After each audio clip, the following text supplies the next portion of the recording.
They told me I'd forfeited everything. 3 years of equity, gone. All because I'd resigned with 2 weeks' notice like a professional. Greg stood in the doorway of the conference room with his arms crossed, that smug half-smile he always wore when he thought he'd won. You quit, Natalie. The vesting stopped the day you submitted your resignation. That's how it works. Except it wasn't. I'd read my stock option agreement 11 times in the past 72 hours. I'd highlighted every clause, cross-referenced every date, built a timeline in a spreadsheet that mapped every vesting event down to the hour. And what I found wasn't just a mistake. It was a pattern. A deliberate misrepresentation that had cost at least 4 other engineers their equity over the past 2 years. The vesting schedule didn't stop on resignation. It continued through the notice period. And my notice period hadn't ended yet. I didn't argue with Greg that day. I didn't correct him. I just nodded, packed my laptop, and walked out like someone who'd been beaten. Because sometimes the best way to win is to let them think you've already lost. My name is Natalie. I joined Vantage Solutions in early 2020 as a senior back-end engineer.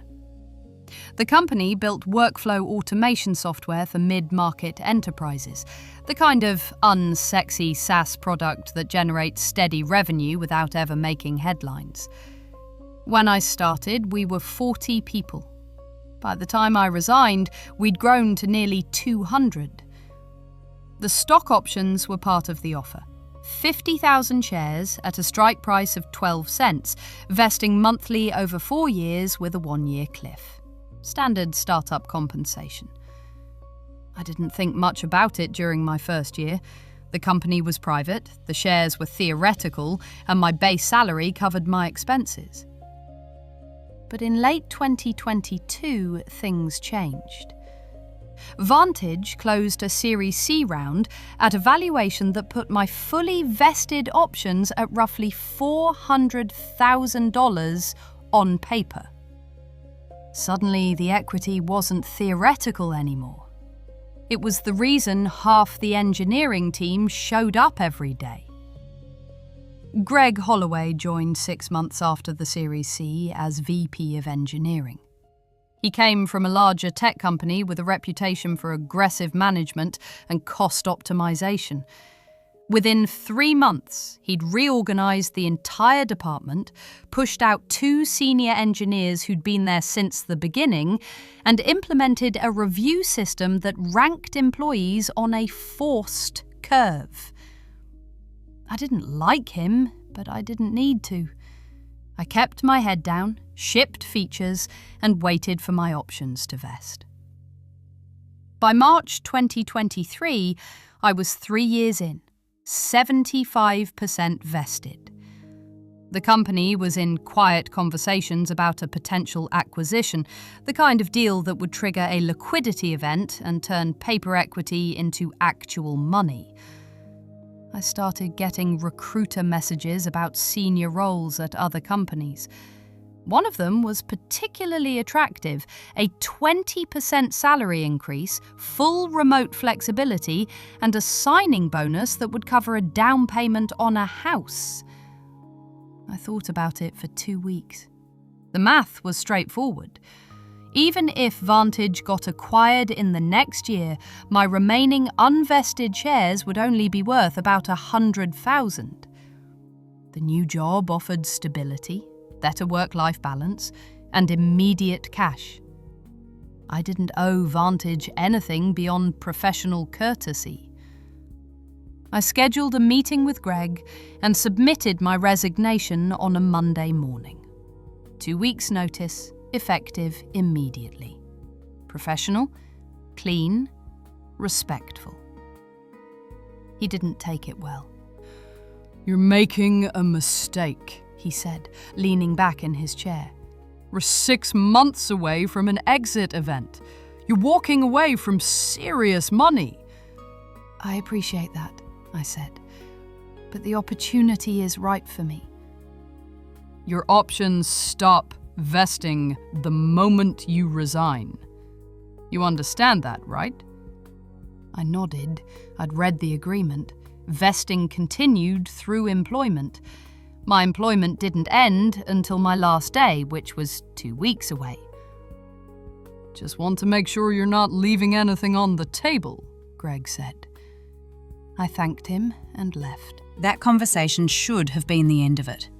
I worked my 2 weeks, transitioned my projects, documented everything, and prepared for my final day. My last day of employment was a Friday.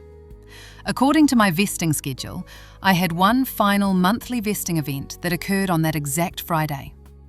4% of my total grant, 2,000 shares, was scheduled to vest on my last day of work.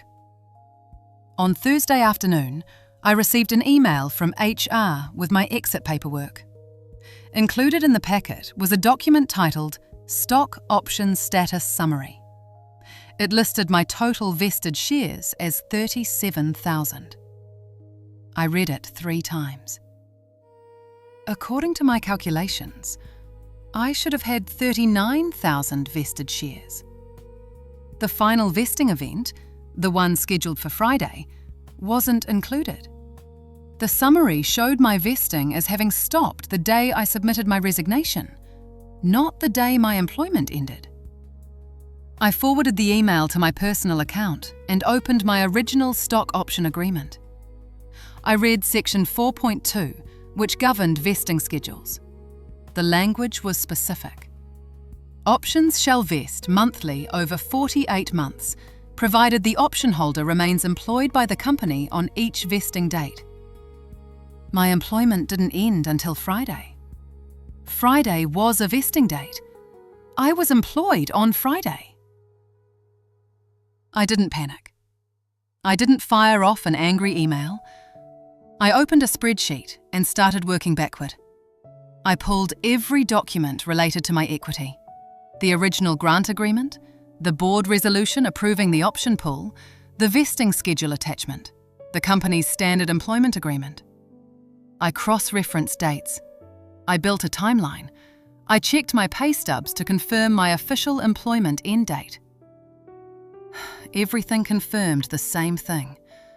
I was owed those 2,000 shares. Then I did something else. I searched my email for any correspondence with other engineers who'd left the company in the past 2 years. I found 4. 3 of them had resigned with notice.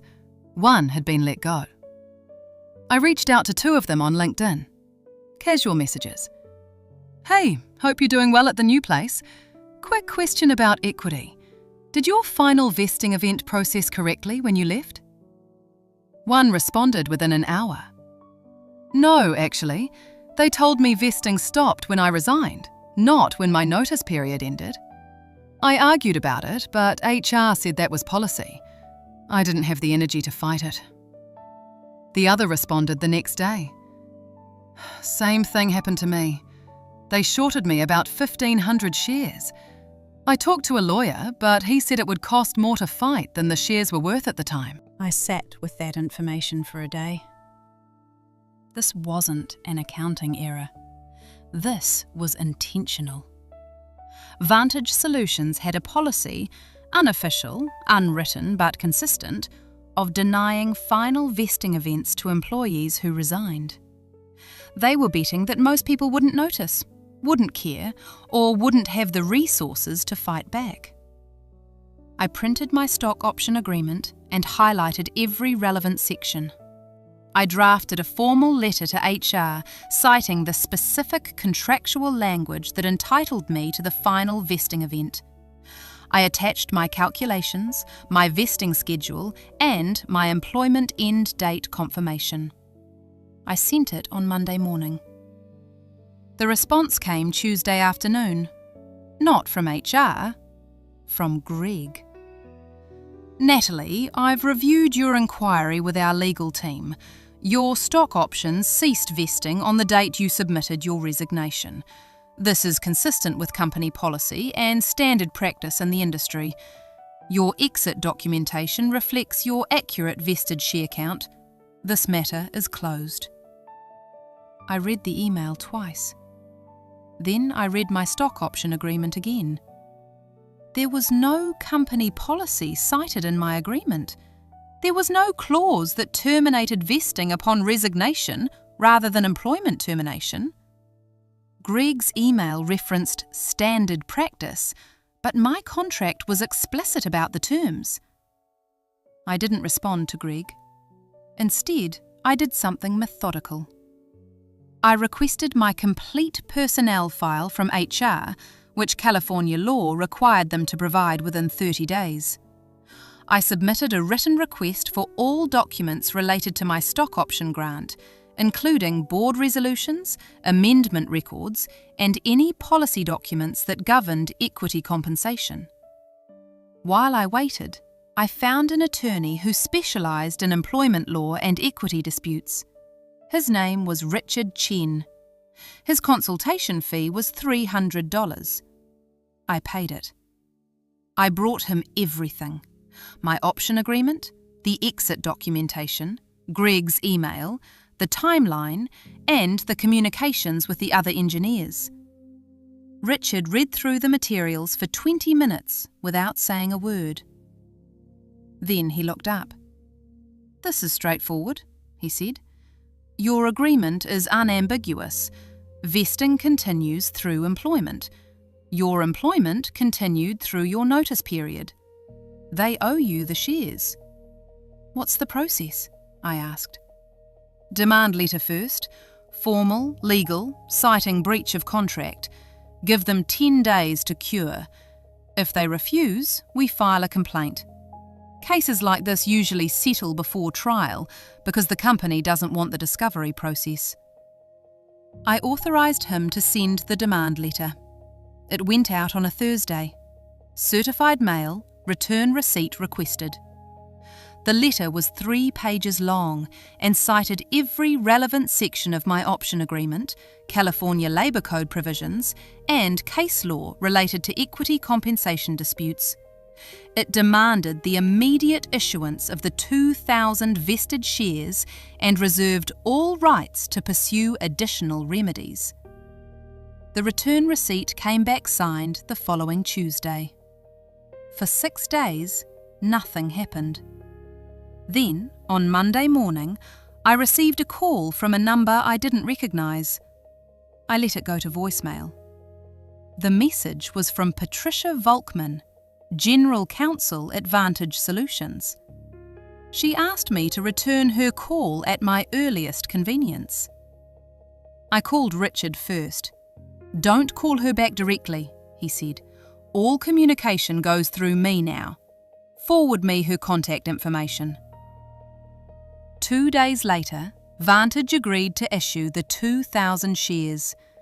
They sent a revised stock option status summary showing the corrected vested amount. They included a general release agreement that would waive any further claims related to my employment or equity compensation in exchange for the shares. Richard reviewed the release and negotiated one small change. I signed it. They issued the shares. 3 months later, one of the former engineers messaged me again. He was exploring legal action. He asked if I'd provide a declaration about my experience. I said yes. 6 months later, Vantage Solutions settled a class action lawsuit related to equity compensation practices. Approximately 12 former employees were part of the claim. The acquisition happened 14 months after I left. The price per share was higher than expected. Those 2,000 shares Greg told me I'd forfeited were worth $47,000. I didn't send him a message. I didn't need to. Contracts mean exactly what they say, and sometimes the documentation between losing and winning is simply taking the time to read them.